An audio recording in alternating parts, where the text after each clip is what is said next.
स्वागत है आपका हमारे चैनल पर। जब मैं रोटी खरीदने जाता हूँ तो दुकानदार से उसकी मांग करता हूँ। जब वह मुझे रोटी देता है तो मैं उसका दाम पूछता हूँ। वह उसकी कीमत बताएगा। अन्य शब्दों में रोटी का मूल्य वह पैसों में बताएगा। पर यहाँ हम जिस मूल्य की बात कर रहे हैं उसे आर्थिक रूप से स्पष्ट नहीं कर सकते।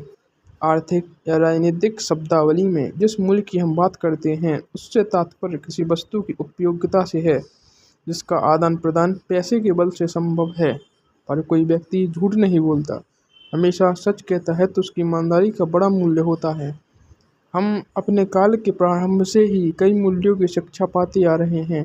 इनसे कुछ मूल्य को हमने अपने लिए चुना भी होगा, जिनका हम अपने जीवन में आचार और व्यवहार में बहुधा ही मूल्यों का अपने लिए चुना प्रयोग करते होंगे। फलस्वरूप वे हमारे चरित्र के अभिन्न अंग बन गए होंगे। मूल्य वह है जो विविधताओं में से चुना जाकर कार्य रूप में रूपांतरित किया जाता है, जिससे व्यक्तियों के व्यक्तित्व तथा सृजनात्मक शक्तियों के विकास में वृद्धि होती है। मूल्यों का चुनाव कई विविधताओं में से किया जाना चाहिए। कई विकल्प का होना अनिवार्य है।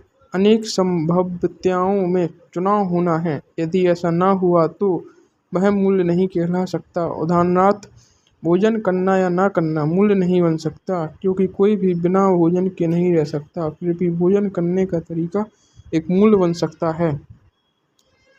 किसी मूल्य का चुनाव कर लेने के पश्चात व्यक्ति को उससे कार्यान्वित करना है। जैसे जैसे हम बढ़ते हैं, हम अपने में कुछ विशेषताओं का विकास करते जाते हैं। इस प्रकार हमारे द्वारा चुने हुए मूल्य हमारे व्यक्तित्व के विकास में सहायक होते हैं। मूल्यों की एक और परिभाषा है। मूल्य वह कदम या मोड़ है जिसे व्यक्ति अपने वातावरण में प्रदर्शित व्यवहारों, आदर्शों, शारीरिक एवं मानसिक भावनाओं तथा कल्पनाओं के प्रति अपनाता है। यह एक भावनात्मक या मानसिक अवस्था है जिसमें किसी व्यक्ति के प्रति श्रद्धा है। यह एक प्रकार की मनोवृत्ति है, अवस्था या स्थिति हो सकती है। यहाँ वातावरण एक व्यापक अर्थ में प्रयुक्त है। व्यक्ति शारीरिक क्रियाओं, कल्पनाओं, भावों, विचारों का संबंध वातावरण से प्रभावित होता है और उन्हीं के आधार पर पारस्परिक संबंध भी बनाते हैं। फिर भी मूल्य स्थायी नहीं होते। जैसे जैसे हमारा विकास होता है वैसे वैसे मूल्यों में भी परिवर्तन आ सकते हैं। इस प्रकार हम देखते हैं कि मूल्य व्यक्तियों के आदर्श, भावनाओं, आचार विचार तथा बौद्धिक संबंध से बनता है और यह दूसरे सृजनात्मक विकास में भी सहायक होते हैं।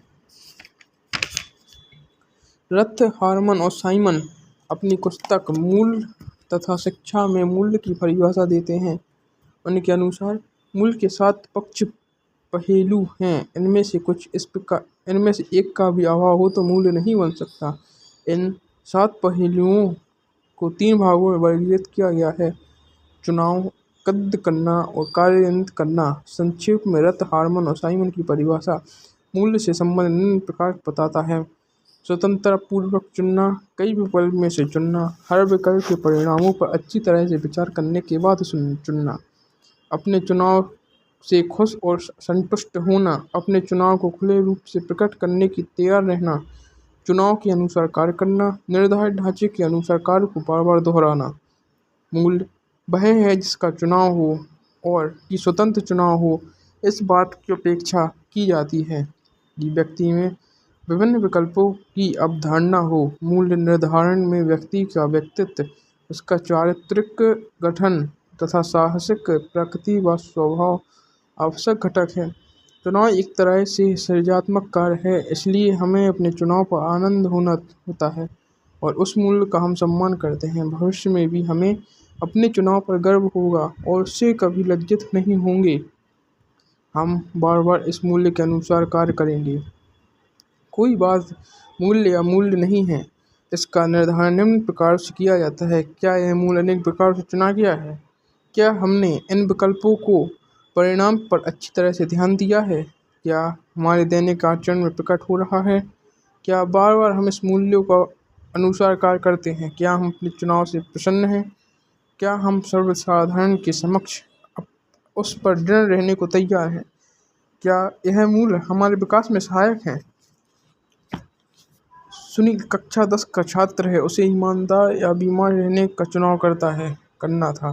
उसके सामने कई विकल्प थे, जैसे पूरी सच्चाई बताना, आधी बात सच्ची और आधी बात झूठी कहना, पूरा झूठ बोलना, धोखा देना, चोरी करना आदि।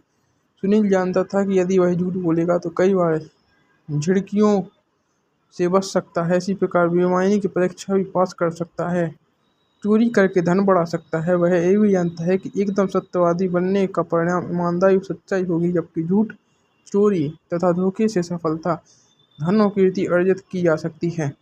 सब जानते हुए हमेशा सत्यवादी बने रहने का संकल्प किया। इस चुनाव के लिए किसी ने उसे विवश नहीं किया, उसने अपनी स्वतंत्र इच्छा से यह चुनाव किया। सुनील ने अपने संसार संकल्प में बड़ी कद्र और इससे अत्यंत खुश था। सत्यवादी बने रहने में उसे अपने आंतरिक आनंद की अनुभूति हुई। उसने सबके सामने स्वीकार किया कि वह हर हालात में है, हर बात में ईमानदार बना रहना चाहता है। जब माता पिता या अध्यापकों ने उसे कुछ जानना चाहा तो वह सच कहता या सुबह से शाम तक वह विशेष ध्यान रखता कि हर बात में ईमानदार और सच्चा बना रहे। अतः सब लोगों ने मान लिया कि सुनील एक ईमानदार बालक है। इस प्रकार हम सुनील की सच्चाई के मूल्य पर 7 प्रकार पहलू पाते हैं। हमारे मूल्य यह देखना पाना कि जैसे हम मान लेते हैं वह वास्तविक मूल्य है या नहीं, समस्याओं का अध्ययन करना, आवश्यक बिंदु तथा चर्चाओं के प्रश्न पर प्रस्तावना देना, कक्षा के छोटे दलों को विभाजित करना, अनेकों प्रकार से अपने मूल्यों को बढ़ाते रहना और हमेशा शांति के प्रति निर्णय कहना। आशा कक्षा 10वीं की छात्रा थी, उसे उदारता के मूल्य का ज्ञान था। वह उदार व्यक्तियों का स्वागत करती, जिन्हें सहायता की जरूरत थी उनकी मदद करने के लिए तत्पर खड़ी रहती। वह बदले में कुछ नहीं चाहती। उसने अपने बहुत सी चीजें गरीबों में बांट दी, बीमार से पेट भरा करती, उसे सांत्वना देती। अनीता जो उसकी सहेली थी स्वार्थी थी, उसने आशा को उदारता के पथ से विचलित करने की कोशिश की, पर अपने उस मूल से सावधानी से रक्षा की ओर से वृद्धि करती गई। शांति एवं सार्वभौमिक मूल्य है। जब सब जगह लोग शांति चाहते हैं, हर व्यक्ति इसकी खोज करता है। शांति की खोज करना और उसे बनाए रखना मानव जाति के लिए अनिवार्य आवश्यकता है, इसमें दो राय नहीं। कुछ भी हो, शांति की खोज व्यक्तियों, समाज, संस्थाओं और राष्ट्र के बीच न्याय के प्रति घनिष्ठ रूप में संबंधित होती है। व्यक्ति की प्रतिष्ठा, उसके विकास और वृद्धि में, उसके आत्मनिर्णय में मानव जाति की एकता और सहायता के लिए शांति अपेक्षित है। शांतिपूर्ण वातावरण में ही मनुष्य ने नैतिक गुण जैसे दया, सहानुभूति, प्रेम, आदर, मेल मिलाप आदि विकसित होते हैं। अतः हम भी शांति की खोज में लगे हैं और शांतिदाता बने ताकि यह दुनिया और अधिक अच्छी बन सके। आर्थिक या राजनीतिक शब्दावली में जिस मूल्य की हम बात करते हैं उससे तात्पर्य किसी वस्तु की उपयोगिता से है। जब कोई व्यक्ति हमेशा सच कहता है तो उसकी ईमानदारी का बड़ा मूल्य होता है। हमारे द्वारा चुना गया मूल्य व्यक्तित्व के विकास में सहायक होते हैं। हमारी मानसिक और शारीरिक क्रियाएं, कल्पनाओं, भाव, विचारों का संबंध वातावरण से प्रभावित होता है। मूल्य निर्धारण व्यक्ति के व्यक्तित्व, उसका चरित्र गठन तथा साहसिक प्रकृति स्वभाव आवश्यक होता है। क्या वास्तव में ईश्वर नाम की कोई शक्ति है या केवल यह मिथ्या धारण है? किसी किसी के लिए ईश्वर के अस्तित्व में विश्वास करना बहुत कठिन है, क्योंकि मनुष्य ईश्वर को नहीं जान सकता, उसे देख नहीं सकता, उसे सुन नहीं सकता, ना ही स्पष्ट कर सकता है। वह अदृश्य है। जैसे वैज्ञानिक लोग चाहते हैं कि उसका निरीक्षण और परीक्षण नहीं कर सकते, वे प्राकृतिक रहस्यों का अनावरण करने की चेष्टा रखते हैं। वे अपनी सारी जिंदगी इस कोशिश में लगा देते हैं, फिर भी रहस्य अब भी उनसे छुपे हुए हैं। प्रकृति के कुछ रहस्यों को उन्होंने सुलझा है, लेकिन ईश्वर का रहस्य वैज्ञानिक की ज्ञान परिधि से परे है। जब एक बार इंग्लैंड के एक प्रोफेसर को उसकी नास्तिक का सामना करना पड़ा, नास्तिक ने उनसे कहा, मेरे सामने सिद्ध करो कि ईश्वर है। प्रोफेसर ने कुछ देर अपनी बातचीत से उसे प्रभावित करने की कोशिश की। तब उन्होंने अपनी कलाई की घड़ी उतार कर उसे खोला। उसके अंदर छोटे छोटे पुर्जे दिखाते हुए कहा, ये सब नन्ही नन्ही मशीनें कितना ठीक ठीक अपना कार्य कर रही हैं। नास्तिक ने कहा, इसे किसी कुशल शिल्पी ने बनाया होगा। जब प्रोफेसर ने अपनी दृष्टि ऊपर उठाई और ब्रह्मांड की ओर संकेत करते हुए कहा, आप देखते हैं ब्रह्मांड में सूरज, चांद, तारे, करोड़ों ग्रह, उपग्रह आदि हैं। पृथ्वी सूरज का चक्कर लगाती है। दिन और रात किस क्रम में एक के पीछे एक आते हैं। ऋतु परिवर्तन होते रहते हैं। क्या इन सबको नियत और नियंत्रित करने वाली कोई शक्ति नहीं होगी? नास्तिक में स्वीकारात्मक रूप से सिर हिलाया। प्रोफेसर ने कहा, उसी नियामक शक्ति को हम ईश्वर कहते हैं। वह केवल आत्मा है, अतः हम उसके दर्शन नहीं कर सकते, पर प्रकृति के विविध प्रकारों में से हम उसको पहचान सकते हैं। पिमला अपने माता पिता की इकलौती पुत्री थी। संजय उसका भाई था। पिमला संजय से छोटी थी। संजय उसे बहुत प्यार करता था। पढ़ाई में हमेशा उसकी सहायता किया करता। वह बहुधा उसे रोचक कहानियां सुनाता। अचानक पिमला बीमार पड़ गई। डॉक्टर ने बताया उसे कैंसर की बीमारी हो गई है। उन्होंने माता पिता को बता दिया और वह सब कुछ सप्ताह ही जीवित रहेगी। संजय को गहरा धक्का लगा। उसके स्वास्थ्य के लिए उसने ईश्वर से प्रार्थना की और कुछ सप्ताह पिमला की हालत और बिगड़ गई। संजय ने और भी अधिक श्रद्धा और ईश्वर को पुनः स्वास्थ्य लाभ प्रदान करें, लेकिन हाय, विमला चल बसी। इस पर संजय बहुत उदास हुआ, क्योंकि वह अपनी बहन को इतना प्यार करता था कि उसके बिना जीना उसके लिए कठिन हो गया। वह उदास रहने लगा। अकेला एकांत में बैठकर सोचता, क्या वास्तव में ईश्वर हैं? यदि हैं तो वह इतना निष्ठुर कैसे हो सकता है कि मैंने अपनी बहन के स्वस्थ के होने के लिए इतनी मिन्नत की, फिर भी वह गुजर गई। यदि ईश्वर सर्वशक्तिमान है तो क्या मेरी बहन को स्वस्थ नहीं कर सकता था? वह क्यों इतनी छोटी उम्र में चल बसी? ईश्वर पर उसे उसका विश्वास उठ गया। वह इस निष्कर्ष पर पहुंचा कि ईश्वर है ही नहीं। उसे मनुष्यों पर भी विश्वास नहीं रहा। वह निराश हो गया। वह अपनी नन्ही बहन को याद करता रहता। उसकी मुस्कान, उसकी सौम्यता, मिलनसारिता आदि रह रहकर उसके मानसिक नेत्रों में उसकी गुजरती। उसे ईश्वर की कोई परवाह नहीं थी। एक दिन संजय की मुलाकात एक साधु से हुई, जिसने उसकी उदासी का कारण पूछा। उसने बताया एक प्यारी सी बहन थी जिसकी मृत्यु हो गई। उसने उसके स्वास्थ्य लाभ के लिए बहुत प्रार्थना की थी। उसकी प्रार्थना नहीं सुनी गई, अतः वह इस निष्कर्ष पर पहुंचा कि ईश्वर है ही नहीं। साधु ने उत्तर दिया, संजय तुम छोटे हो, तुम तो अधिक अनुभवी लोग कई हैं, तुम्हें उनकी बात माननी चाहिए। हम भविष्य के बारे में कुछ नहीं जानते, ईश्वर ही उसे जानता है। वह हमारी भलाई के लिए सब कुछ करता है। जो भी होता है वह हमारी भलाई के लिए होता है। ईश्वर सिर्फ भलाई ही चाह सकता है।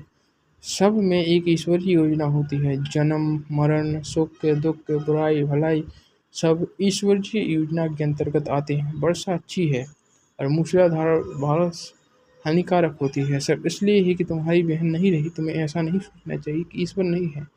एक दिन तुम्हें भी मरना है। क्या इस सच्चाई के कारण तुम कह सकते हो कि ईश्वर में विश्वास नहीं करता? संसार में अनगिनत बुराइयां हैं। हर कहीं दुख, बीमारी, गरीबी, संकट, पीड़ा, संघर्ष और मौत। ईश्वर ये सब होने देता है ताकि इन सब द्वारा भलाई हो सके। साधु ने आगे कहा, संजय तुम कुर्सी पर बैठे हो। यह कुर्सी आसमान से टपकी कोई चीज नहीं है। यह किसी व्यक्ति का परिश्रम का फल है। दूसरे शब्दों में यह किसी कार्य का फल है। इस प्रकार कार्य कारण का संबंध हम पाते हैं। किसी कार्य से हम उसके कारण की खोज करते हैं। जब एक प्रकार की पारस्परिक निर्भरता हमें दिखाई देगी और अंत में सबसे मूल कारण अर्थात ईश्वर तक हम पहुंचते हैं। हमें यह भी जानना चाहिए कि संसार के महान व्यक्तियों ने ईश्वर के बारे में क्या कहा। महान कवि विलियम वर्ड्सवर्थ ने एक निरे फूल की सुंदरता को देखकर अपना मन और हृदय उसके सृष्टिकर्ता की ओर उठा सका। कोई भी मानव ईश्वर के गुणों की ताक नहीं ले सकता। ना ही तो ईश्वर को वह पूर्ण रूपेण समझ पाएगा और ना ही भली भांति उसका वर्णन कर सकेगा। श्री राम कृष्ण कहते हैं, शब्दों में उसका वर्णन नहीं किया जा सकता। जिस प्रकार एक व्यक्ति जिसने समुद्र को नहीं देखा, उसे वर्णन मात्र से उसे नहीं समझाया जा सकता, उसी प्रकार ईश्वर का वर्णन मात्र से ही हम नहीं समझ सकते। महात्मा गांधी कहते हैं, मेरे लिए ईश्वर है सत्य और प्रेम, आचरण के नियम और नैतिकता ईश्वर है। ईश्वर अंतःकरण है। महान वैज्ञानिक जेम्स सिम्पसन, जिन्होंने कोलोफॉर्म के संबंध में अनेक महत्वपूर्ण आविष्कार किए हैं, उनसे पूछा गया उनकी सबसे बड़ी खोज कौन सी है, तो उन्होंने तुरंत उत्तर दिया, मेरा सबसे महान आविष्कार यह है कि ब्रह्मांड के सृष्टिकर्ता और उद्धारक ईश्वर हैं। ईश्वर का अस्तित्व, ईश्वर में विश्वास करना बुद्धि में विपरीत नहीं है। ईश्वर की खोज करना और पाना वाद विवाद का विषय ईश्वर नहीं है। विषय व्यक्तिगण। अध्यापक प्रारंभ से ही मानव शांति की खोज में था। सदियों से लोगों ने लड़ाई, संघर्ष, पर पीड़न और शोषण आदि को देखा, उसके फलस्वरूप अकथनीय पीड़ा उत्पन्न होती है और शांति भंग होती है। संसार ने सैकड़ों शांति संदेश भी सुने हैं, फिर भी संसार में शांति नहीं है। संसार में स्थायी शांति प्राप्त नहीं होती। मनुष्य को मानसिक शांति की आवश्यकता होती है। वह अपने प्रयासों से आंतरिक शांति पाने में असमर्थ है। उसे अपने ईश्वर का अनुभव करना है और ईश्वर को मनुष्य तब तक नहीं पा सकता जब तक वह स्वयं को प्रकट नहीं करता। यीशु ने अपने शिष्यों से कहा है कि मैं तुम्हें शांति देता हूँ, अपनी शांति तुम्हें प्रदान करता हूँ। उसे उन्हें किसी घर में प्रवेश करते समय यह कहना सिखाया, इस घर को शांति मिले। यीशु ही एकमात्र ऐतिहासिक पुरुष है जिन्होंने ईश्वर के होने का दावा किया। शाश्वत शांति न कोई राज्य, न राष्ट्र, न समाज प्रदान कर सकता है। केवल ईश्वर ही मनुष्य के सारे संसार को प्रदान कर सकता है। ईश्वर के रहस्य वैज्ञानिक ज्ञान परिधि से परे हैं। ईश्वर केवल आत्मा है, हम उसका दर्शन नहीं कर सकते। मनुष्य ना तो ईश्वर को पूर्ण रूपेण समझ पाएगा, न ही बड़ी बात उसका वर्णन कर सकेगा। मेरे लिए ईश्वर सत्य और प्रेम, आचरण के नियम में नैतिकता ईश्वर है। ईश्वर अंतःकरण है। मेरा सबसे महान आविष्कार यह है कि ब्रह्मांड के सृष्टिकर्ता और द्वारकाधीश से ईश्वर हैं। हे ईश्वर, आप सृष्टि करता हैं। मैं सृष्टि के नियामक रूप से आपकी शक्ति पर विश्वास करता हूँ। मैं संसार में आश्चर्यजनक व्यवस्था देखता हूँ। प्रभु, अविश्वास से मैं दूर रहकर आपके दृढ़ आस्था पर। मानव ने प्रकृति में कई अद्भुत वस्तुएं देखी हैं। सूर्य, चंद्रमा, तारे, वर्षा, आंधी, बादलों का गरजना आदि ने उसे बहुत अधिक प्रभावित किया है। कई प्राकृतिक दृश्य पर हम चकित रह जाते हैं। प्रकृति के कई व्यापारों की ही वह विवेचना नहीं रह सकता। इसे वह छुपा हुआ रहस्य समझता है। धीरे धीरे वह समझ गया कि इन सब के ऊपर, सब पर नियंत्रण रखने वाला एक महान शक्ति है। मानव में प्रारंभ से ही एक आंतरिक प्रेरणा रही है कि वह इस महान शक्ति को स्वीकार करे। साथ ही उसे यह भी आवश्यक प्रतीत हुआ कि वह इस शक्ति की उपासना करे। बाद में इस परमात्मा के सम्मुख बलिदान चढ़ाने के लिए उसने वेदियां बनाई। अब हमारे देश में स्थान स्थान पर पूजा स्थल देखे जा सकते हैं। मंदिर, मस्जिद, गिरजाघर, गुरुद्वारा आदि पूजा के स्थान हैं। अपनी आत्मिक संतुष्टि के लिए लोग इन स्थानों पर जमा होते हैं। श्रद्धा मिश्रित आदर सम्मान प्रदर्शित करना है। पूजा है यह ईश्वर को अर्पित धार्मिक सम्मान। कभी कभी औपचारिक समारोह में पूजा की जाती है। थॉमस मैट्रन के अनुसार आराधना करना मानव प्रकृति का नियम है, जो उसके अस्तित्व में घुल मिलकर एक बना हुआ है। उसके अन्य कार्यकलाप जैसे घर बनाना, खेती करना, विवाह करना, बच्चे पैदा करना, किताबें पढ़ना, गीत गाना आदि समान ईश्वर पूजा करना भी जीवन का एक अंग ही होता है। पूजा करना सिर्फ एक व्यक्तिगत कार्य नहीं है, एक सामाजिक कार्य है। यह एक सामाजिक बाध्यता है, क्योंकि मानव एक सामाजिक प्राणी है। उसे ईश्वर के साथ संबंध व्यक्त करना है। संत पिता पीयूष कहते हैं, मानव जाति प्रत्यक्ष रूप से और सामाजिक ढंग से ईश्वर की आराधना करने को बाध्य है। इसे ईश्वर को अपना परम मालिक और आदि कारण मानते हुए उस अंतिम लक्ष्य तक पहुंचने का प्रयत्न करना है। साथ ही उसे धन्यवाद अर्पित करना है और प्रायश्चित चढ़ाना उसका कर्तव्य है। मानव को उसके एक दूसरे के साथ मिलकर सम्मिलित रूप से अपने सृष्टिकर्ता तथा पिता ईश्वर पर अपनी निर्भरता को स्वीकार करना है। पूजा एक समारोह है। हमारे जीवन की प्रमुख घटनाएं मनाई जाती हैं। जन्म दिवस, विवाह, किसी कार्य का शुभारंभ, पारितोषिक वितरण आदि ऐसी घटनाएं हैं जिन्हें हम मानते हैं। अपने बंधु मित्रादि के साथ मिलकर हम इन अवसरों पर अपनी खुशी प्रकट करते हैं। हम ऐसे किसी समारोह की याद करें जिसमें हमने भाग लिया है। इन समारोहों में कुछ बातें हमें सम्मान की होती हैं कि लोगों की भीड़ जमा होती है, संगीत का आयोजन होता है, लोग एक दूसरे से मिलते हैं, इनाम देते हैं और भाषण देते हैं। इन सब लोगों ने खुशी की एक दूसरे के साथ संबंध प्रकट होते हैं। जो जीत गए जाते हैं, बधाइयाँ दी जाती हैं, हाथ मिलाना, शुभकामनाएं आदि जो भी संकेत होते हैं, वे सब खुशी के प्रतीक हैं। इनमें न केवल हम अपनी खुशी प्रकट करते हैं बल्कि दूसरों के आनंद में भी भाग लेते हैं। धन्य वेद के जीवन की सबसे सुंदर बात थी कि पूजा में उनका आनंद। जब वह 13 साल के थे, एक भयानक रोग उनके मठ में फैल गया। बहुत से सन्यासी उसका शिकार हुए गुजर गए। अंत में केवल 2 व्यक्ति ही ईश्वर का कीर्तन करने योग्य रह गए, मठाध्यक्ष और वेद, जो ईश्वर भक्त और नौजवान थे। रविंद्रनाथ टैगोर ने कहा, जब मैं काम करता हूँ तो ईश्वर मेरा सम्मान करता है, पर जब मैं गाता हूँ तो मुझे प्यार करता है। एक लैटिन कहावत के अनुसार, जो गाता है वह दुगनी प्रार्थना करता है। मठाध्यक्ष और छोटा वेद दोनों ईश्वर का भजन गाने के लिए आधी रात उठा करते थे। दिन और रात में दोनों मिलकर कुल 7 बार ईश्वर भजन गाते थे। हमें यह एक उबाऊ कार्य करते थे। हमें यह प्रतीक होता है कि वेद को पूजा उपासना करने में कोई थकावट महसूस नहीं होती। बड़े होने पर उन्होंने जीवन का अधिकांश समय दूसरों को शिक्षा देने और किताबों में लिखने में बिताया। फिर भी प्रार्थना के लिए निर्धारित समय वह अन्य कामों में कभी नहीं गंवाते थे। वृद्धावस्था में वह अंधे हो गए, फिर भी आखिरी क्षणों तक वह प्रार्थना में आनंद पाते रहे। मौत के समय उनके अंतिम शब्द थे, सर्वोच्च में ईश्वर की महिमा। उनका अंत वास्तव में बहुत सुंदर था। संसार के सभी धर्मों ने ईश्वर को अपना विश्वास को पूजा के माध्यम से व्यक्त किया है। हमारे देश की जनता ने विभिन्न धार्मिक अनुष्ठानों तथा रीति रिवाजों द्वारा अपने विश्वास को प्रकट किया। इससे प्रकट होता है कि मानव में के मन में ईश्वर से संबंध स्थापित करने की स्वाभाविक लालसा रहती है। साथ ही अपने सहयोगी के साथ संसार से जुड़ना चाहते हैं।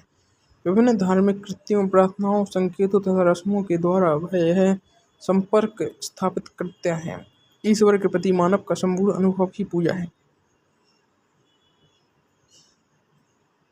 बलिदान के द्वारा वह अपनी भावनाओं तथा विचार ईश्वर के सामने प्रकट करता है। इसके द्वारा वह ईश्वर को सबका मालिक और सृष्टिकर्ता मान लेता है।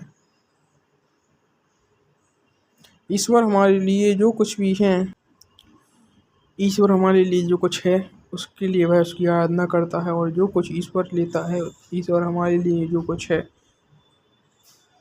ने हमारे लिए किया है उसके लिए वह उसे धन्यवाद देता है।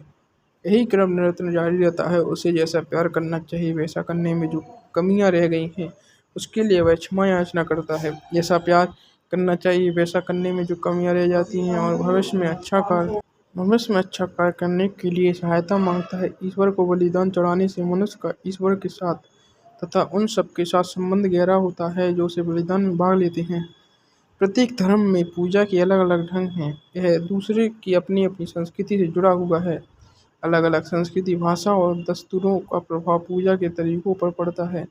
हिंदू लोग साधारणतया व्यक्तिगत पूजा को महत्व देते हैं, जबकि ईसाई लोग सामूहिक अनुष्ठान पर अधिक बल देते हैं। पूजा स्थलों में प्रार्थना करने के अतिरिक्त लोग अपने अपने घरों में प्रार्थना और पूजा करते हैं। मनन प्रार्थना करना और अपने धार्मिक ग्रंथों पर भजन गाना भी एक सर्वसामान्य तरीका है। एक प्रतीकात्मक चित्र बीच में इस प्रकार रखा जाता है कि उसे हम देख सकें। उस चित्र के एक गुलदस्ता रखा जाता है, उसे सामने रख के जला हुआ दीपक रखा जाता है। ईश्वर हमारा सृजनहार है। ईश्वर को अपना सृष्टिकर्ता और प्रभु मानना है।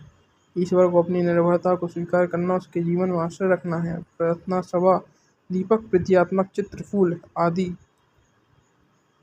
मेरा नूर जग में समाया हुआ है, सकल विश्व तेरा बनाया हुआ है। बने हैं तुझी से ये आकाश धरती, सभी और जलवा समाया हुआ है। चमकते हैं दुनिया में चंदा और सूरज, तेरी ज्योति से जगमगाया हुआ है। गावे हमेशा तेरी गीत स्वामी, तू ही मेरे दिल में समाया हुआ है। वंदना करूं मैं तेरी प्रभु जी, वंदना करूं मैं तेरी प्रभु जी, वंदना करूं तेरी। परम शांति भरी है मन में तेरे प्रभु जी, कैसे बताऊं निर्मल ज्योति जगमग चमके निशी दिन। नजरों में मेरे अस्त कभी ना होती है मेरे स्वामी, तेरे चरणों में ओ शीश नवाता।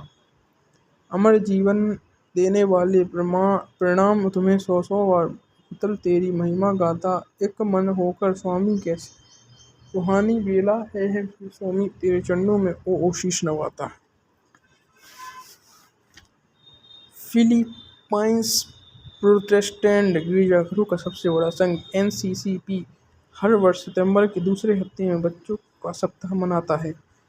दिसंबर 10, 1922 को एनसीसीपी ने एक पुस्तक प्रकाशित की जिसका नाम था शांति की अक्षरमाला। इस किताब में दर्शाया गया है कि शांति बनने के लिए बच्चों का योगदान कितना मूल्यवान हो सकता है। शांति की अक्षरमाला का लक्ष्य सकारात्मक मूल्य जैसे शांति, भ्रातृत्व, राष्ट्रप्रेम, फिलिपी सभ्यता के सम्मान का बच्चों में बीजारोपण बढ़ाना। कोराजन के अनुसार इंद्रधनुष की तरह शांति के कई रंग होते हैं। शांति के अनेक पहलू हैं, हमें इन सब का ध्यान रखने हुए शांति निर्माण में लगाना है। लेखिका के अनुसार इस पुस्तक का प्रकाशन उन हजार फिलिपी बच्चों की दुर्दशा को देखकर किया गया जो सामाजिक अन्याय और अत्याचार के शिकार बने हुए हैं। बच्चे ही किसी भी राष्ट्र के भावी नागरिक हैं। यदि आज के बच्चों में शांति की सकारात्मक जोड़ दिया जाए तो वे कल के शांतिमय राष्ट्र के निर्णय लेंगे। मानव में प्रारंभ से ही आंतरिक प्रेरणा रही है, वह इस महान शक्ति को स्वीकार करे। श्रद्धा मिश्रित आदर सम्मान प्रदर्शित करना पूजा है। पूजा एक समारोह है। जब मैं काम करता हूँ तो ईश्वर मेरा सम्मान करता है। जब मैं भी खाता हूँ तो ईश्वर मुझे प्यार करता है। प्रत्येक धर्म में पूजा के अलग अलग ढंग हैं। कुसुम प्रार्थना के प्रति उदासीन थी। एक बार उसने बताया कि प्रार्थना में उसकी कोई रुचि नहीं है। कारण यह था कि उसके पास बहुत काम थे और प्रतिदिन कोई ना कोई काम शेष रह जाता था। उसे अपने पति और 2 बच्चों की देखभाल करनी पड़ती थी। उसका बेटा 10 साल का था तथा बेटी 11 वर्ष की थी। भोजन बनाने के अतिरिक्त घर में सैकड़ों अन्य काम के कारण वह सदा चिंतित रहती थी। वह ऐसी मानसिक स्थिति में पहुंच गई थी जहाँ प्रार्थना का कोई स्थान न था। स्वास्थ्य की दृष्टि से उसे कोई शिकायत नहीं थी। परिवार में कोई अन्य समस्या भी न थी। वे एक दूसरे से बहुत ख्याल रखते थे। आर्थिक दृष्टि से वे आत्मनिर्भर थे, फिर भी एक दूसरे आत्मव्याकुल हो उठे। उसने कतर सुहा कहा, काश इस घर में मेरी सहायता करने वाला कोई होता। एक दिन कुसुम बाजार जा रही थी। रास्ते में उसकी भेंट अपने पुराने मित्र प्रदीप से हुई। प्रदीप उन दिनों परामर्शदाता का काम कर रहा था। उसने बड़े धैर्यपूर्वक कुसुम की सारी बातें सुनी। अंत में उसने कुसुम से कहा कि तुम बुरी तरह थकी हुई हो, तो तुम्हारे मन में तनाव है, तुम्हें वास्तव में किसी की सहायता की आवश्यकता है। कुसुम ने जवाब दिया, केवल धनी लोग ही नौकरानी रख सकते हैं। प्रदीप ने कहा, नहीं, तुम्हें नौकरानी की नहीं, तुम्हें ईश्वर की आवश्यकता है। केवल ईश्वर ही तुम्हारी सहायता कर सकता है। वह प्रसन्नतापूर्वक ऐसा करता है भी है। दूसरे शब्दों में तुम्हें कुछ समय प्रार्थना में बिताना चाहिए, सिर्फ ईश्वर के साथ कुछ समय तक रहना। कुसुम ने वायदा किया कि वह प्रार्थना के लिए समय निकालेगी। दूसरे दिन सुबह जागने पर उसने अकेले कुछ समय प्रार्थना में बिताया। उसे उस दिन का कार्य अधिक व्यवस्थित और सरल रहा और वह अपने बच्चों के साथ कम चिड़चिड़ा रही थी। वह और अधिक समय अकेले में प्रार्थना करने लगी। बाद में पूरे परिवार को साथ मिलाया, तब उसे उसका परिवार सचमुच अधिक सुखी हो गया। परिवार में अधिक शांति, आनंद, प्रेम रहने लगा। एक दिन उसने अपनी बेटी को उसके भाई के फुसफुसाते हुए, मम्मी बहुत बदल गई हैं, वह बहुत धीरे, प्रेमी और दयालु हो गई हैं। अब हमारा परिवार वास्तव में सुखी परिवार है। क्या हम इस बात को जानने का प्रयत्न करते हैं कि वह हम कितना समय प्रार्थना में बिताते हैं? हमें यह जानने पर बड़ा आश्चर्य होगा कि थोड़ा समय हम इस कार्य में लगाते हैं। हम कल्पना करें कि हमारा जीवन काल कुछ 70 वर्ष का है। 70 वर्ष में 24 वर्ष हम नींद में निकालने में खर्च करेंगे, 14 वर्ष यहाँ वहाँ घूमने फिरने में बताएंगे, 8 वर्ष पेट पूजा में बताएंगे, 3-4 वर्ष यात्रा में निकाल देंगे। किंतु प्रार्थना के लिए कितना समय होगा? हमारे जीवन के क्षण के मरण तक माँ के पेट में धरती के गर्भ में जाने तक 70 वर्षों का प्रतिदिन 5 मिनट भी लेता हुआ वह केवल 3 माह की अवधि होगी। इतना ही समय हम ईश्वर को दे सकेंगे। यह कितना तुच्छ है, फिर भी यह हमारे जीवन की अनिवार्य आवश्यकता है। हमारे अपने जीवन में बीमारियों तथा अन्य अनिवार्य कार्यों के कारण दिन में प्रार्थना करने की फुर्सत कभी कभी नहीं मिलती। परिणाम यह है कि प्रार्थना की कुल अवधि 3 महीने की भी नहीं होती। पर हम प्रार्थना क्या है? अपने मन और हृदय को ईश्वर की ओर उठाना ही प्रार्थना है। यह सच है कि प्रार्थना ईश्वर हमारे साधारण अनुभवों से परे है। हम ईश्वर को समझ नहीं पाते क्योंकि मानव सीमित प्राणी है जबकि ईश्वर असीमित, क्योंकि वह केवल आत्मा है। हमारे इंद्रियों में उसे नहीं देख सकते, पर हम सब प्रार्थना द्वारा ईश्वर का अनुभव कर सकते हैं। प्रार्थना ईश्वर से हमारी बातचीत है। जब हम मुसीबत में होते हैं तब हम ईश्वर से प्रार्थना करते हैं, हमारी सहायता करने की याचना करते हैं। प्रार्थना न केवल ईश्वर से बातचीत है पर उसको सुनना भी है। ईश्वर भी हमसे कुछ ना कुछ कहना है, अतः उसको सुनना भी आवश्यक है। प्रार्थना से एक प्रकार का संबंध बनता है। वास्तव में प्रार्थना ईश्वर तथा मनुष्य के बीच का प्रेम संबंध है। यह जीवित ईश्वर का प्रेममय मिलन है। ईश्वर तथा मनुष्य के बीच की एकता है। प्रार्थना में से ही इस प्रेम संबंध या घनिष्ठता का हमें आभास होता है। विलियम बर्कले तथा कई अन्य लेखकों के अनुसार प्रार्थना एक संवाद है ईश्वर तथा मानव के बीच की। यह एक तरफा नहीं हो सकती। केवल ईश्वर से विशेष अनुग्रह की मांग करना प्रार्थना नहीं कहलाएगी। इसमें बोलना और सुनना दोनों सम्मिलित हैं, आना जाना दोनों हैं। यह एकालाप या स्वकथन नहीं हो सकती। यह ईश्वर से व्यक्तिगत साक्षरता और आपातकाल में सर्वसुलभ ईश्वर से संपर्क स्थापित करने का माध्यम है। प्रार्थना। सच्ची प्रार्थना के 4 तत्व होते हैं। सर्वप्रथम सबसे मुख्य आराधना। ईश्वर हमारा सृष्टिकर्ता है। जीवन के प्रत्येक क्षण के लिए हम उस पर निर्भर नहीं हैं। ईश्वर की सहायता के बिना हमारा अस्तित्व नहीं रह सकता। जब हम ईश्वर पर अपनी निर्भरता को स्वीकार करते हैं तब हम उसकी आराधना करते हैं। प्रार्थना की दूसरी अनिवार्य शर्त है कृतज्ञता।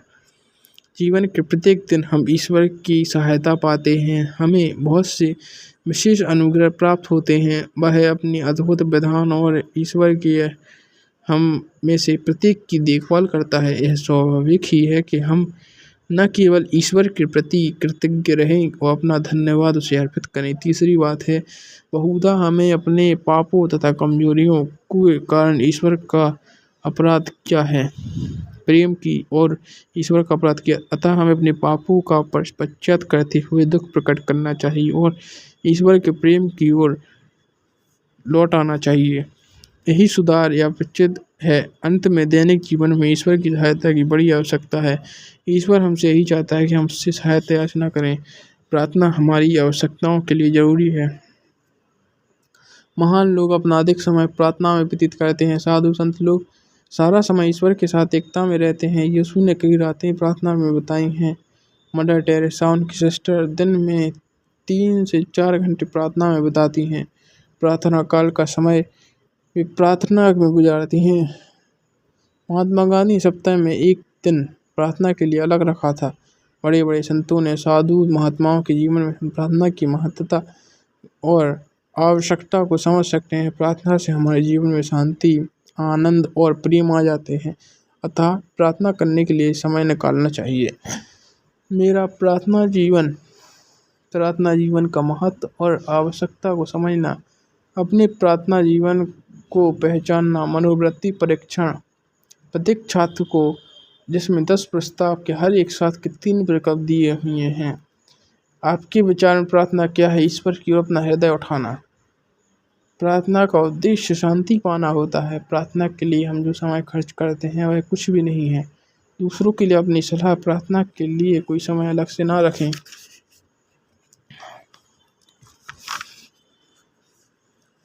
हम दुर्बल प्रकृति के मानव हैं। हम अनेक बुराइयों के शिकार बन जाते हैं, जैसे घमंड, ईर्ष्या, लालच आदि।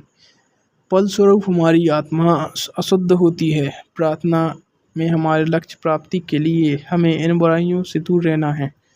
हम अपने शरीर को स्वस्थ रखते हैं। सफाई हमारे लिए अत्यंत आवश्यक है। इसी तरह हमारी आत्मा को भी स्वच्छ और पवित्र रखना है। इसके लिए आत्मा की शुद्धि अत्यंत आवश्यक है। प्रार्थना से आत्मा शुद्ध होती है और ईश्वर के पास पहुंचती है। प्रार्थना आत्मा का प्राण है। यही ईश्वर के साथ हमें जोड़ने वाली कड़ी है। प्रार्थना से ही ईश्वर को ठीक करती है। प्रार्थना से ही ईश्वर हमें ठीक करते हैं। यह हमारे मन को प्रकाशित करती है। इससे हम अपने वास्तविक स्वरूप को देख सकते हैं और अपनी कमियों को पूरा कर सकते हैं। जब आत्मा बुराइयों में से मुक्त होती है तो वह ईश्वर के साथ एकाकार हो सकती हैं। प्रार्थना का उद्देश्य ईश्वर के साथ एकाई प्राप्त करना ही है। यदि हम ईश्वर से जुड़े हुए हैं तो अपना आत्म में पूर्ण शांति उद्देश्य ईश्वर के साथ ऐक्य प्राप्त करना ही है और अपने पड़ोसियों के साथ मधुर संबंध होगा।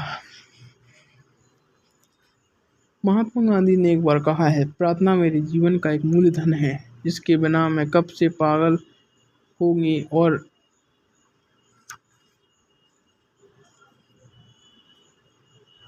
हो गया होता।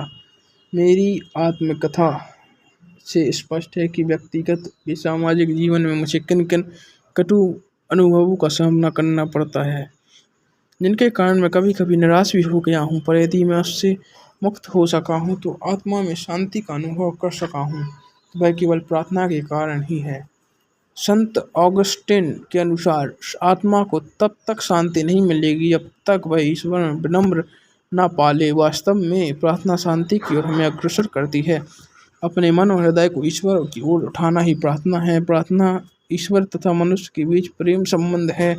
प्रार्थना ईश्वर तथा मनुष्य के बीच एक एकता है। प्रार्थना एक संवाद है ईश्वर तथा मानव के बीच का। जब हम ईश्वर पर अपनी निर्भरता को स्वीकार करते हैं तब हमें उसकी आराधना करने का प्रयास करते हैं। ईश्वर हम नहीं जानते कि प्रार्थना कैसे की जाए, हमें प्रार्थना करना सिखाइए। अपने प्रार्थनामय जीवन में हम पले बड़े और निष्ठावान रहें। हमारी मदद कीजिए हे भगवान, कृपा कीजिए। 2000 वर्षों से भी पुरानी कहानी है जो दक्षिण पूर्वी एशिया के संग्रह से संबंधित है। कहानी में बताया गया है कि एक बार देवताओं तथा मानवों के बीच लड़ाई छिड़ गई। देवताओं ने मनुष्यों को सजा देने की ठानी। उन्होंने एक बैठक बुलाई। उन्होंने उसमें तय किया कि मनुष्य के लिए सबसे जरूरी चीज़ अर्थात ईश्वर के रूप को उनसे छुपाकर हम उन्हें दंड देंगे। पर प्रश्न यह उठा कि हम ईश्वर के रूप को कहाँ छुपाएं जहाँ से मनुष्य उसे नहीं ढूंढ निकाले। एक देवता ने कहा कि एवरेस्ट की चोटी पर ठीक रहेगी, पर एक नन्हे से देवता ने आपत्ति उठाई। एक समय ऐसा आएगा कि जब मनुष्य वहां पहुंच जाएगा। तब दूसरे ने कहा कि हम उसे समुद्र के गर्भ में छुपा देंगे, वह मनुष्य को जरूर नहीं पहुंच पाएगा। उसने नन्हे देवता ने पुनः कहा, नहीं, मनुष्य आखिर वहां तक भी पहुंच कर ही रहेगा। तब छोटे देव ने कहा, मनुष्य बहुत प्रतिभाशाली है, किसी दिन चंद्रमा पे जाने का रास्ता भी निकाल देगा। और किसी ने सलाह दी कि उसे चंद्रमा पे छुपा देना है, संभवतः मानव वहां नहीं जा पाएगा। पर छोटे देवता ने कहा, मानव बहुत प्रतिभाशाली है, किसी दिन चंद्रमा पर भी पहुंच जाएगा। तब सभी ने छोटे देवता की ओर घूम कर कहा, तुम बताओ, तुम बहुत चतुर हो, तुम ही वह स्थान बताओ जहाँ मानव ईश्वर को रूप में कभी ना देख पाए। उसने कुछ देर तक सोच विचार किया और तब बोला, मानव के हृदय में छुपा दो, वह वहाँ कभी नहीं ढूंढेगा। कहानीकार को मानव मनोविज्ञान का गहरा ज्ञान है। नन्हा देव यह नहीं कहता कि मानव अपने दिल में ईश्वर को नहीं पा सकेगा, पर यह कि वह वहाँ नहीं ढूंढेगा। यह सच है कि हम में से अधिकतर लोग स्वयं अपने अंदर झांकने का प्रयत्न नहीं करते। हमारी सारी इंद्रियां बाहर बातों की ओर लगी रहती हैं। वास्तव में ईश्वर हमारे अभ्यंतर में विराजमान है। हिंदू ऋषि लोग उसे हृदय की गुफा कहते हैं। नन्हे देव ने सही बताया, बहुत कम लोग अपने अंदर झांक कर ईश्वर की ओर खोज करते हैं। हम सबको ईश्वर की आवश्यकता है और वह हमारे अंदर निवास करता है, पर हम उसे वहाँ नहीं खोजते जहाँ वह रहता है। हम उसकी शक्ति का अनुभव नहीं करते। फल यह होता है कि हमारे आत्मिक जीवन का विकास नहीं होता और हम पूर्ण मानव भी नहीं बन पाते। हम एक संतुलित जीवन जीने में असमर्थ रहते हैं। हम चिड़चिड़ाते, भौंकचे और लालची तथा परेशान बने रहते हैं। महान विचारक ने पूर्ण मनुष्यता के लिए ईश्वर नामकता की आवश्यकता को पहचाना है। ईश्वर हर स्थान में उपस्थित है। वह उस हवा में विद्यमान है जिसमें मनुष्य श्वास लेता है। चिड़ियों की चहचहाहट, मेघ की गर्जन, सागर की लहरों की थपेड़ों, उन्नत पर्वतमालाओं की कठोर चट्टानों, समुद्र तट के बारीक रेत कणों में यहाँ तक कि बसंत ऋतु के आगमन के साथ मैदानों के खिलते हुए नन्हे फूलों में भी उसका दर्शन किया जा सकता है। चाहे ऊपर ब्रह्मांड में हो, चाहे नीचे पृथ्वी पर, उसकी उपस्थिति का अनुभव किया जा सकता है।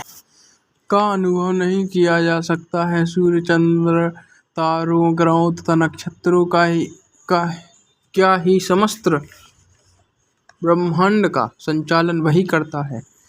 मानव के संबंध में बात यह है कि ईश्वर को उसके दिल में विराजमान चाहता है। पिछली कई शताब्दियों से पहुँचे हुए साधु संतों ने मानव हृदय के अंतर्यामी ईश्वर पर गहरा मन चिंतित और सोच विचार किया है। ऐसा करते हुए वे ईश्वर मुख हो रहे थे। ईश्वर मुख से तात्पर्य है कि अंदर ईश्वर की उपस्थिति को पहचानना, उससे साक्षात्कार करना और उसकी शक्ति को ग्रहण करना, जो पूर्ण मानव बनने के लिए आवश्यक है। सभी धर्मों की यह मान्यता है कि मानव हृदय में ईश्वर निवास करता है और इस प्रतीक्षा में रहता है कि व्यक्ति स्वयं इसका पता लगाए और ईश्वर को उसने स्वतंत्र रूप से कार्य करने दे। संत लूकस के अनुसार ईश्वर का राज्य हमारे अभ्यंतर में है।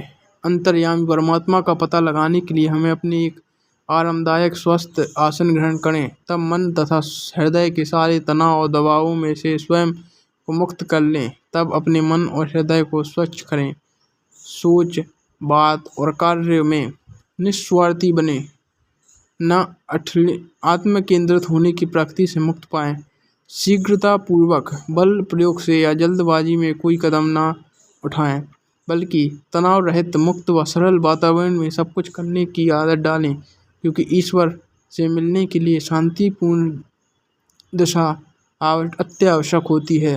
धीरे धीरे अपने श्वासोच्छ्वास को नियंत्रण में करें, तब अपने आप ही शरीर शांति और निर्भरता का अनुभव करेगा। कोई छोटी सी प्रार्थना या मंत्र को तब तक दोहराते जाना जब तक लाभदायक ना हो। सांस की गति को नियंत्रण में करें, उससे अवगत होना शरीर को नियंत्रित करने में उत्तम उपाय है।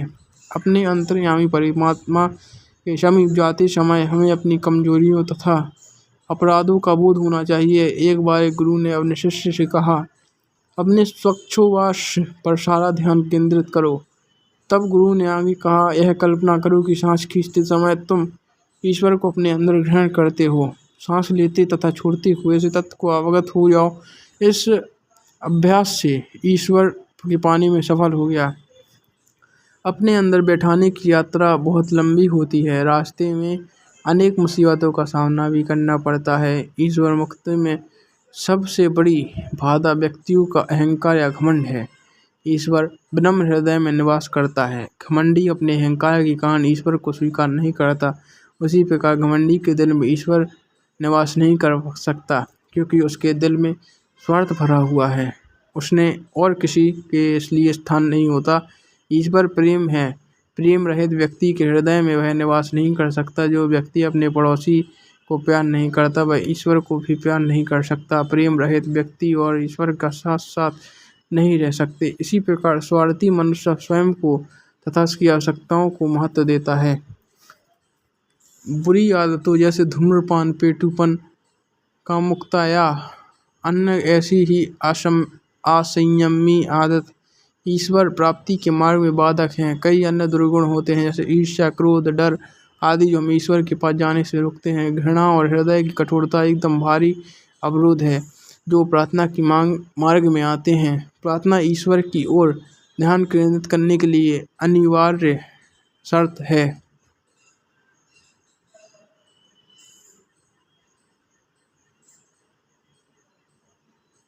ईश्वर अनुभव कोई भी क्षण भर में प्राप्त नहीं कर सकता।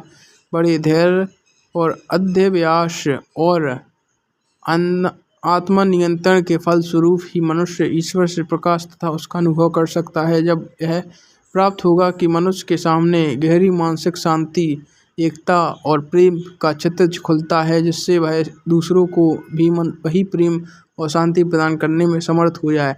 ईश्वर की उपस्थिति से अवगत होना, अपने में ईश्वर की उपस्थिति का अनुभव करना, अपने आंतरिक जीवन में समझना, बैठक में विचार विमर्श करना, विज्ञापन जिसमें इस प्रकार के प्रस्ताव लिखे हुए हों। हम सबको ईश्वर की आत्मा की जरूरत है। ईश्वर का राज्य तुम्हारे भीतर है। घमंड आंतरिक जीवन के लिए बहुत बड़ी बाधा है।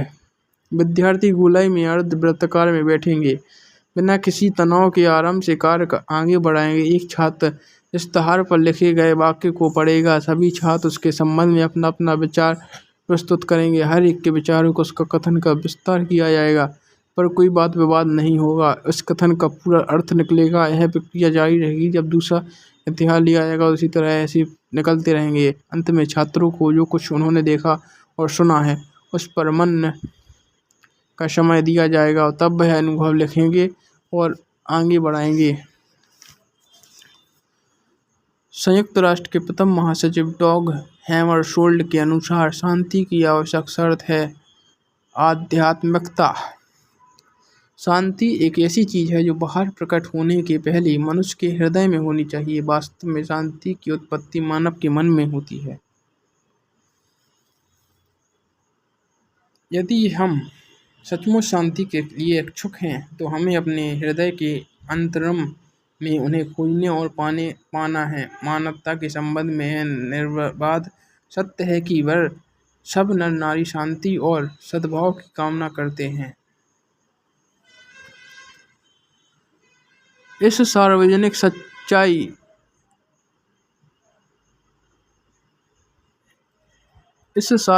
सच्चाई को हृदयंगम कर सकते हैं कि हमें शांति की अभिलाषा रखनी है, उसके लिए कार्य करना है और दूसरों के साथ व्यवहार को निभाए रखना है। ईश्वर सब में निवास करता है। हमने देखा है कि अध्यात्मकता का अर्थ है हम में जो दैविक गुण हैं उन्हें पहचानना ही ईश्वर अनुभव है। इसी से हम ईश्वर के संपर्क में आते हैं। जो शांति दाता है वही शांति का जनक है। यदि हम बीच में कोई बाधा खड़ी ना करें तो शांति स्वयं हमसे आएगी। वही आंतरिक और मानसिक शांति होगी और यह ईश्वर के साथ सीधे संपर्क में ही प्राप्त होगी। हमारे हृदय में जिन विरोधों और तनावों की जड़ें हैं और जो शांति को भंग कर सकते हैं, उनका पता लगाना आवश्यक है। जब आत्मा का ईश्वर से साक्षात्कार होता है तब वह आंतरिक शांति के मार्ग में बाधाओं पर वह विजय पाएगा। जब हम ईश्वर को आत्मसमर्पण करेंगे तो हम में अद्भुत परिवर्तन होगा। ईश्वर हमारा परिवर्तन देगा। वह हमारे हृदय में चिंतन का शांति बनाए रखने का प्रयास करेगा। ईश्वर उन्मुखता से तात्पर्य है कि अपने अंदर ईश्वर की उपस्थिति को पहचानना। ईश्वर को राज्य हमारे अभ्यंतर में है। सांस की गति को नियंत्रण में कर उससे अवगत होना शरीर की नियंत्रित करने में उसका उत्तम उपाय है। ईश्वर मुक्ति में सबसे बड़ी बाधा व्यक्ति का अहंकार या घमंड है। जो व्यक्ति अपने पड़ोसी के प्यार नहीं करता वह ईश्वर को कभी प्यार नहीं कर सकता। ईश्वर सर्वत्र उपस्थित है। ईश्वर मुक्ता शांति के लिए आवश्यक शर्त है। ईश्वर हमें प्रेम करता है। पाप अधर्म ईश्वर मुक्ता से बाधक है। हम सबको ईश्वर की आवश्यक है। हम ईश्वर को कहाँ पा सकते हैं? ईश्वर मुक्ता की शांति में क्या संबंध है? हे ईश्वर, आप हमारे हृदय में हैं, पर हम आपको हृदय के बाहर ढूंढते रहते हैं। हमें आपकी उपस्थिति का सदा ध्यान रखने चाहिए। आप हमारी मदद करें, हम आपके हृदय में पा सकेंगे।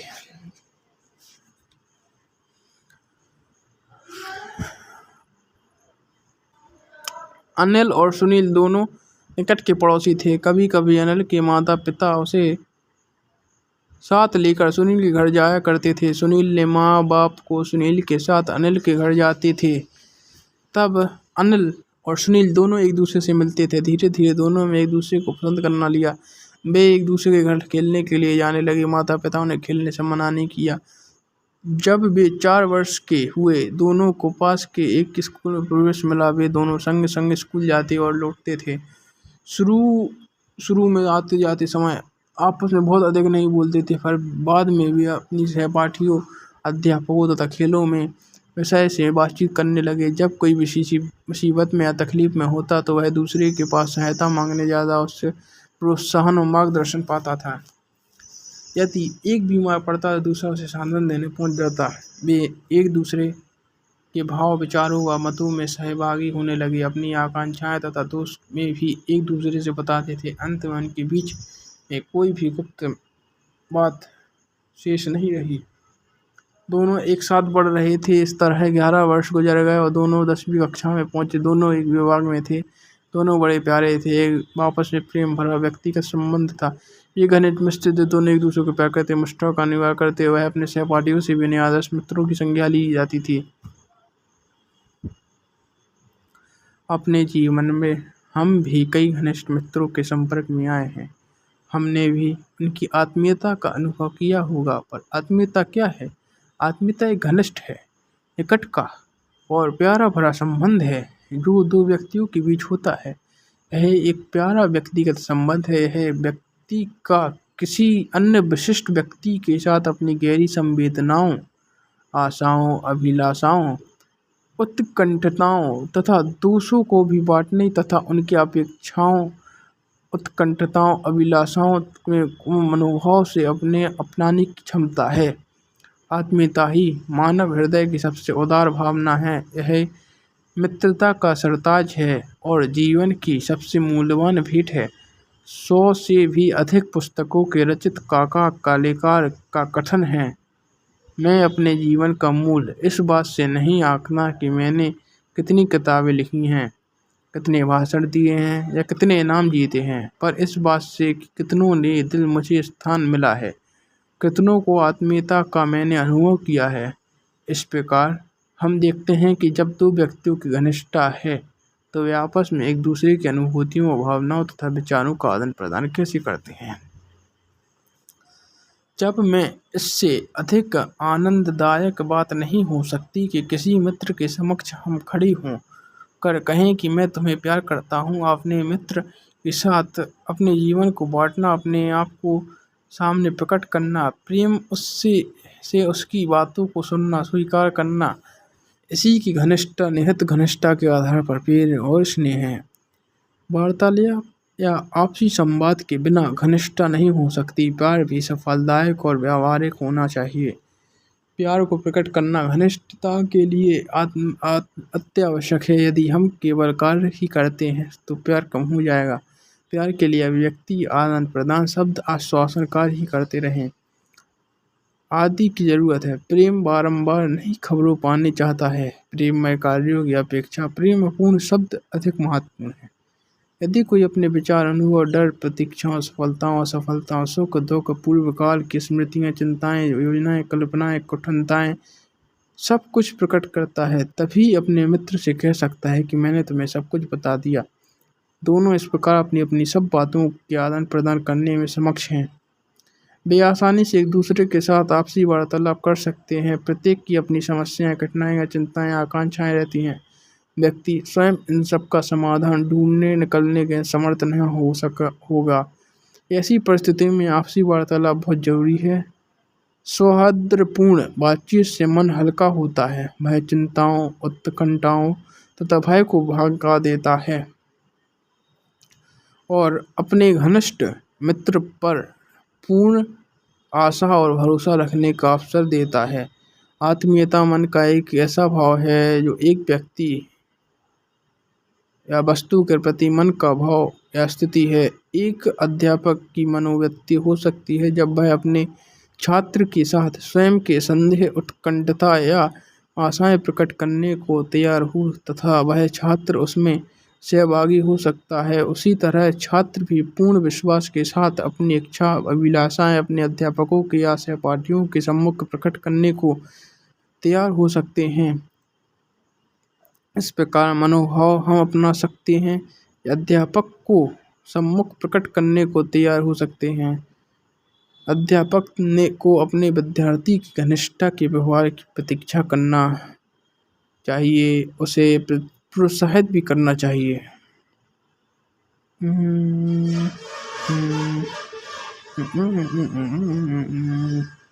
हम समाज में रहते हैं और पलते हैं।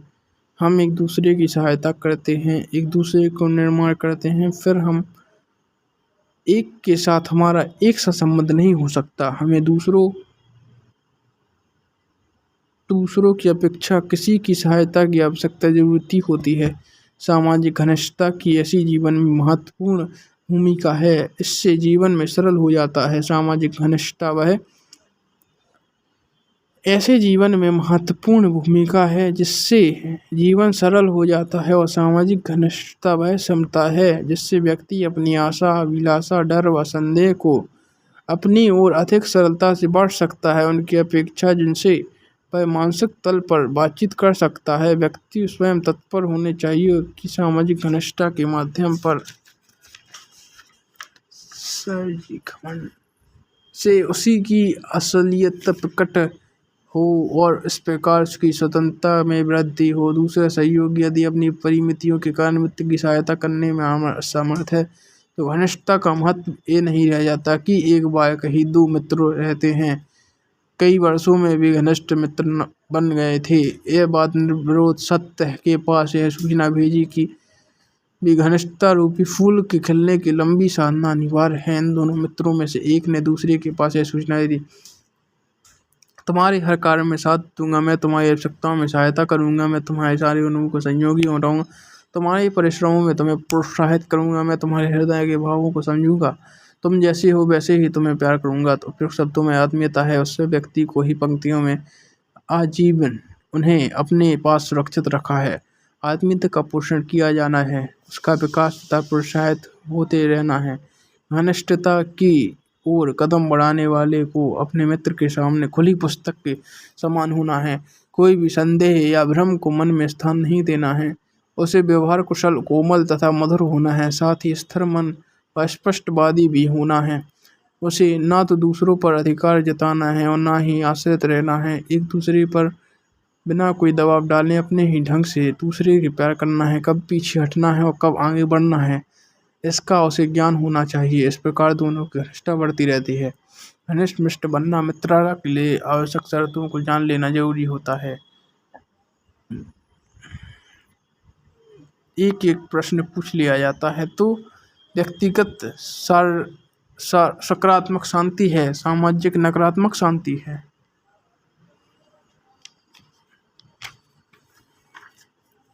हे ईश्वर, मुझे अच्छे मित्रों की संगति दीजिए, मेरे अंतरंग मित्रों में से अच्छे छांटने में सहायता कीजिए, वे सदा मेरी आत्मीयता मित्र रहेंगे, यह कहने की शिक्षा दीजिए। हे मेरे प्रभु, मेरी सहायता कीजिए। एक बार एक मनोवैज्ञानिक बच्चों को पढ़ा रहा था। उन्होंने मेज पर एक गिलास रखा जिसमें आधे भाग पानी भरा था। उन्होंने बच्चे से पूछा, गिलास में कितना पानी है? पहले वाले ने उत्तर दिया, आधा गिलास खाली है। दूसरे ने उठ कर कहा, सर आधा गिलास पानी से भरा है। दोनों छात्रों ने सच कहा, लेकिन दोनों दृष्टिकोण भिन्न भिन्न था। पहले गिलास में खाली स्थान देखा तथा नकारात्मक उत्तर दिया, उसका दृष्टिकोण निराशावादी है। इसके विपरीत दूसरा आशावादी है, उसने गिलास के भरे हुए भाग को देखा, इसलिए उसने सकारात्मक उत्तर दिया। दो व्यक्ति कारावास की सजा भुगत रहे थे, वे अलग अलग कारणों से दंड भोग रहे थे। उन दोनों का दृष्टिकोण भी भिन्न भिन्न थे। दोनों खिड़की की सलाखों के बीच में से बाहर झांक रहे थे। एक ने नीचे कीचड़ देखा, दूसरे ने ऊपर आकाश भी जगमगाते तारों को देखा। जिसने नीचे की ओर दृष्टि डाली उसने कीचड़ के अतिरिक्त कुछ नहीं पाया, पर दूसरे ने तारों भरा आसमान देखा। वह एक सुंदर चांदनी रात थी। वह उन झिलमिलाते तारों तथा सुंदर प्रकृति का आनंद ले रहा था, जिसमें आगामी दिनों में के प्रति उसके हृदय में आशा जाग उठी है। उसका भविष्य अपने हाथों में था। उसने उसे संवारने का संकल्प किया, अवश्य ही वह आशावादी साबित हुआ है। दूसरे व्यक्ति निराशावादी था। उसने उसे कीचड़ देखा, उससे उसे ना कोई आनंद मिला ना ही आशा। वह तो उसकी स्थान पर भी अपनी बुरी हालत को कोसते हुए रह गया।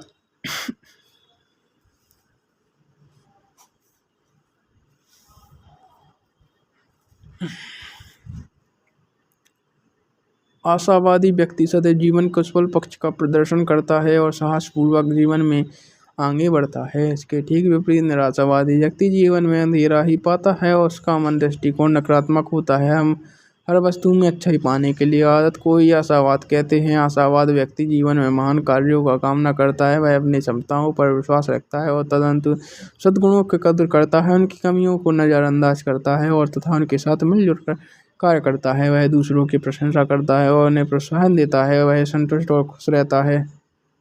तथा चारों ओर शांति और एकता फैलाता है। प्रशंसा वह धूप है जो मानव भावनाओं को खिला देती है। इसके विपरीत निराशावादी व्यक्ति अपने योग्यताओं पर भरोसा नहीं रखता है, यदि दूसरों पर निर्भर रहता है, दूसरों की गलतियों निकालता है, उनकी कड़ी निंदा करता है, आलोचना करता है, चारों ओर विषाद और विषी और निराशा फैलाता रहता है। वह दूसरों पर दोष मढ़ता है, उन्हें निरुत्साहित करता है और उनके साथ सहयोग से कोई कार्य नहीं करता है, उन्हें परेशान करता है, उनके जीवन में बाधा बन के उन्हें हमेशा कठिनाइयों का सामना करता है। और लंदन में एक बालक है, किसी भंडारे गृह में लिपिक का कार्य करता है। उसे सुबह 5 बजे उठाकर भंडारा गृह की सफाई करनी पड़ती है और बाद में पूरे 14 घंटों का प्रतिदिन काम करना पड़ता है। यह बहुत निरस्कार था, वह उससे घृणा करता था। 2 वर्ष में उसे किस प्रकार बताया, बाद में उसने ना रह गया। अंत में एक दिन बड़ी सवेरे उठ के 20 किलोमीटर पैदल यात्रा की और अपनी माँ के पास पहुँचा, जो किसी यहाँ काम करती थी। वह अत्यंत परेशान था। उसने माँ से अनुरोध किया कि विनय किया कि वह रोया। उसने कहा यदि उसे वापस उसी दुकान पर भेजा जाएगा तो वह आत्महत्या कर लेगा। उसने पूर्व शिक्षक को एक बहुत लंबा और करुणाजनक पत्र लिखा, जिसमें उसने बताया कि उसका हृदय टूट गया हो, वे आगे वह जीवन जीवित नहीं रहना चाहता। उसके शिक्षक जो बहुत दूर से अच्छे कार्य करने योग्य हैं, साथ ही उन्होंने अध्यापक